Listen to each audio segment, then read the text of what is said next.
हो ना तुम? मैं नट्टू काका का भतीजा बागो। दोस्तों, तारक मेहता का उल्टा चश्मा पिछले कई सालों से लोगों का फेवरेट कॉमेडी शो बना हुआ है। मेरी मोगरे की वेणी, आज क्या तीर चलाने वाले हैं? तीर तो चलेगा ही।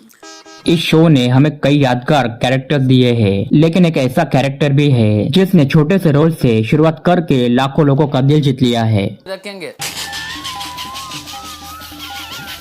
भाई भाई बस बस। जी हाँ, हम बात कर रहे हैं बागा की। वो तो जैसी जिसकी सोच। लेकिन क्या आप जानते हैं कि जिस बागा को आज पूरा देश जानता है, एक वक्त ऐसा भी था जब उसकी सैलरी सिर्फ 700 रुपए महीना थी। और एक वक्त ऐसा भी आया था जब वो एक्टिंग छोड़ने वाले थे। घर की जिम्मेदारियां बढ़ रही थी और तो कहीं पर काम नहीं मिल रहा था और सपने टूटते हुए नजर आ रहे थे। वो बागा, ये तो बोनी में ही पनौती लग गई। और फिर ऐसा क्या हुआ कि एक स्ट्रगलिंग एक्टर तारक मेहता का उल्टा चश्मा का सबसे पॉपुलर कैरेक्टर बन गया। It's been really very nice. Since 13 years Baga has been introduced in the show. आज के इस वीडियो में हम जानेंगे बागा यानी तन्मय वाकरिया की पूरी कहानी, बचपन से लेकर फैमिली, पढ़ाई, स्ट्रगल और आसित कुमार मोदी ने उन्हें कैसे चुना और कैसे बागा का कैरेक्टर टीवी हिस्टोरी का आइकॉनिक कैरेक्टर बन गया।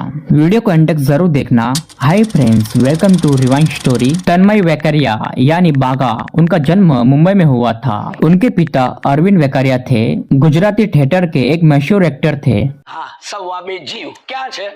बचपन से ही तन्मय यानी बागा एक्टिंग के माहौल में पले बढ़े। जब दूसरे बच्चे क्रिकेट और वीडियो गेम्स में बिजी रहते थे, तब तन्मय यानी बागा अपने पिता को स्टेज पर परफॉर्म करते हुए देखते थे और यही से उनके अंदर एक्टिंग का जुनून पैदा हुआ था। और उन्होंने मुंबई में स्कूलिंग कंप्लीट की और बाद में ग्रेजुएशन की पढ़ाई पूरी की। लेकिन ग्रेजुएशन के बाद उन्होंने एक बड़ा फैसला लिया था। उन्होंने एक्टिंग को अपना करियर बनाने का सोचा था। और एक्टिंग की दुनिया बाहर से जितनी ग्रामर दिखती है, अंदर से उतने ही मुश्किल होती है। तन्मय यानी बागा रोज ऑडिशन के लिए जाते थे और तो कई प्रोडक्शन हाउस के चक्कर लगाते थे वो, लेकिन कहीं पर भी उन्हें काम नहीं मिल रहा था। महीनों तक उन्हें कोई बड़ा रोल नहीं मिला था। और तो घर की फाइनेंशियल कंडीशन भी बहुत स्ट्रांग नहीं थी और तो पिता की उम्र भी बढ़ रही थी और घर की जिम्मेदारी भी थी। इसी वजह से उन्हें मजबूरी में जॉब करनी पड़ी। और यही से आता है उनकी लाइफ का सबसे शॉकिंग फैक्ट। जी हाँ, तन्मय वेकरिया यानी बागा की पहली सैलरी थी 700 रुपए महीना। साथ में मिलता था एक लोकल ट्रेन पास। और सोचिए, जो एक्टर आज लाखों लोगों को हंसाता है, वो कभी 700 रुपए में अपना घर चलाने की कोशिश कर रहा था। लेकिन उन्होंने सपना नहीं छोड़ा था, दिल में काम था और जब भी मौका मिला एक्टिंग के लिए ऑडिशन दिए। यह सिलसिला कई सालों तक चलता रहा था। स्ट्रगल के दौरान बागा थिएटर में काम करने लगे थे। इसी दौरान उनकी मुलाकात हुई थी दिलीप जोशी और दिशा वाकानी से, जो तारक मेहता के उल्टा चश्मा में दया भाभी और जेठालाल के रूप में नजर आते थे। दिलीप जोशी यानी जेठालाल ने एक प्ले में उन्हें काम करने का मौका दिया था और थिएटर में उनके साथ काम करते करते उनकी एक्टिंग और कॉमेडी की टाइमिंग मजबूत हो गई। हाँ सेठ जी, मैं यहाँ हूँ। और शायद उस वक्त किसी ने नहीं सोचा था कि ये आगे जाकर ये तीनों एक ही शो में नजर आएंगे और इतिहास रच देंगे। और थिएटर के बाद तन्मय ने टीवी सीरियल में छोटे मोटे रोल्स करने शुरू कर दिए थे। एक 500 रुपया उधार आपने। कभी उन्हें पुलिस ऑफिसर का रोल मिला, तो कभी ड्राइवर का, तो कभी साइड कैरेक्टर का। उन्होंने कई सीरियल्स में कैमियो रोल किए। उन्हें काम मिलता था लेकिन रेगुलर नहीं था। कई बार तो उन्हें महीनों तक कोई काम नहीं मिलता था और घर में बैठना पड़ता था। एक वक्त ऐसा भी आया था जब उन्होंने एक्टिंग छोड़ने का मन बना लिया था, लेकिन किस्मत को तो कुछ और ही मंजूर था। जब तारक मेहता का उल्टा चश्मा शो चल रहा था, तब तन्मय यानी बागा पहले भी शो में कुछ छोटे छोटे रोल में दिखाई दिए थे। एक मिनट। वो कभी टैक्सी ड्राइवर बने, तो कभी रिक्शा ड्राइवर, अरे हम पर दया करा भाई और इका बाहर निकाल। तो कभी इंस्पेक्टर के रूप में नजर आए थे। हेलो, या इंस्पेक्टर गोलपट स्पीकिंग। ऑडियंस ने उन्हें देखा भी था लेकिन पहचाना नहीं था। लेकिन फिर आया वो दिन जिसने उनकी पूरी जिंदगी बदल दी थी। हो ना तुम? मैं नट्टू काका का भतीजा बागो। इस शो की क्रिएटिव टीम एक नए कैरेक्टर की तलाश में थी। एक ऐसा कैरेक्टर जो गड़ा इलेक्ट्रॉनिक में काम करे और जेठालाल के साथ कॉमेडी क्रिएट कर सके। और क्रिएटिव टीम ने तन्मय को यानी बागा को ऑडिशन देने के लिए कहा। तन्मय ने ऑडिशन दिया और बागा ने फिर ऑडिशन दिया। उनकी कॉमेडी टाइमिंग और दिलीप जोशी के साथ केमिस्ट्री देखकर मेकर्स बहुत इम्प्रेस हुए थे। आसित कुमार मोदी और क्रिएटिव टीम को लगा कि ये एक्टर कुछ अलग कर सकता है और इसी तरह से बागा का जन्म हुआ था उस वक्त में। आ गया सब समझ में। और सबसे इंटरेस्टिंग बात यह है कि बागा का अजीब सा चलने का स्टाइल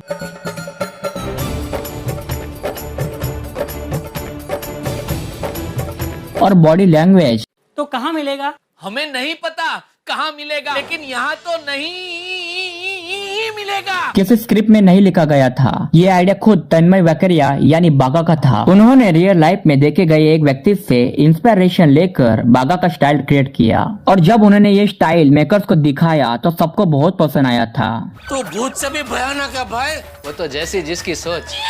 और यही स्टाइल आगे चलकर बागा की पहचान बन गया। शुरुआत में बागा का रोल बहुत छोटा था, लेकिन उसकी कॉमेडी ऑडियंस को इतनी पसंद आई कि धीरे धीरे उसका स्क्रीन टाइमिंग बढ़ने लगा।